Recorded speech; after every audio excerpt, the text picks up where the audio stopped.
কলকাতা বিশ্ববিদ্যালয় থেকে এমবিবিএস পাশ করা ডাক্তার রাহুল এলো গ্রামে ফ্রিতে চিকিৎসা করার জন্য। পথে যেতে যেতে দেখা হয়ে গেল তার সেই পুরনো ছোটবেলাকার কালু দাদুর সাথে। কালো খুড়ো, কেমন আছো? ভালো আছো? তোমার শরীর ঠিক আছে? সব খাওয়া দাওয়া করেছো?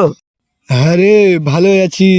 তুই তো শহরে গিয়ে ভুলেই গেছিস। এইভাবে কিছুক্ষণ তাদের মধ্যে কথা চলতে চলতে দাদা হঠাৎ করে বলে উঠলো, শহর থেকে এসছিস, অনেক ক্লান্ত হয়ে আছিস, আমার বাড়িতে চল, একটু বিশ্রাম নিবি। তারপরে দুজনে মিলে কালো খুড়োর বাড়ির দিকে রওনা দিল। হঠাৎ খুড়ো বলে উঠলো, তা কি মনে করে আবার গ্রামে ফিরে এলি শহর থেকে?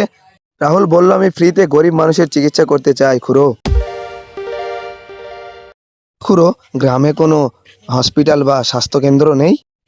তা এখনো হয়ে উঠতে পারিনি বাচ্চা, তবে দেখা যাক ভবিষ্যতে কি হয়। ওসব ছাড়, তুই শহর থেকে এসেছিস, একটু বিশ্রাম নে। আচ্ছা রাহুল, তাহলে তুই আর আমি দুজনে মিলে মোড়লের কাছে গিয়ে একটা সরকারি হসপিটাল বা স্বাস্থ্যকেন্দ্র গড়ে তোলার কথা বললে কেমন হয় বল? খুড়ো, অবশ্যই ভালো হয়। আমি সেখানে ফ্রিতে গরিব মানুষের চিকিৎসা করব। আমি সেই কারণেই তো শহর থেকে গ্রামে এসেছি। আচ্ছা, তাহলে কালই মোড়ল মশাইয়ের কাছে গিয়ে ব্যাপারটা জানাবো। একদিন দুজনে মিলে মোড়লের বাড়ির উদ্দেশ্যে রওনা দিল। মোড়ল মশাইকে পুরো ব্যাপারটা খুড়ো দাদু খুলে বললেন। খুলে বলতেই মোড়ল মশাই আনন্দ স্বরে খুশি হয়ে বললেন, বাহ, চমৎকার প্রস্তাব, এতে তো আমাদের গ্রামে আরো উন্নতি হবে।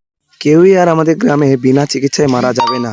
মোড়লের সম্মতি নেওয়ার পরে খুড়ো এবং রাহুল মিলে গ্রামে একটি গ্রামীণ হসপিটাল গড়ে তুলল। তারপরে রাহুল গ্রামবাসীদের সামনে সকলকে ফ্রি চিকিৎসার প্রস্তাব দিল। এটা শুনে গ্রামবাসী সকলে খুশি হয়ে রাহুলকে ধন্যবাদ জানাতে লাগলো। তারপর থেকেই রাহুল গ্রামে সকল গ্রামবাসীদের ফ্রিতে চিকিৎসা করতে লাগলো এবং গ্রাম থেকে আর শহরে ফিরে